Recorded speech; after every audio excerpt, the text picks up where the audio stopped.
Apo napintas iti turnout ti Lawag City ta idi October 20 until December 31, 2025 at da iti nag-aplikar nga 1,417 apo.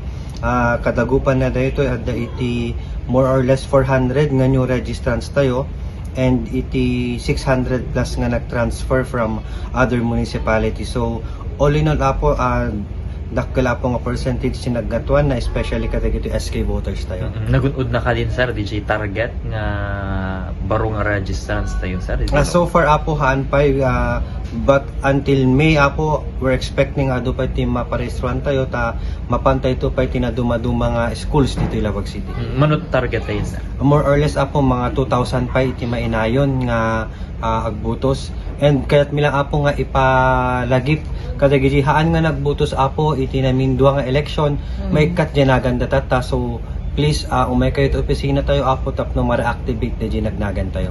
Sir, malaksi diti pa nagbisita yung kadagiti pagadalan, nagbibisita tayo sa kadagiti barbarangay sir? Yes apo, napantayo pa yan kadagiti at datu mga barangays, but day to February apo we prioritize dagiti schools nga papanan, and by March or April apo dagiti itong barangays. Epektibo man sir nga datay mismo tumasidag kadagiti ano? Very effective apo ta nagpintas iti turnout na especially nung mapantayo kadagiti schools. Okay, message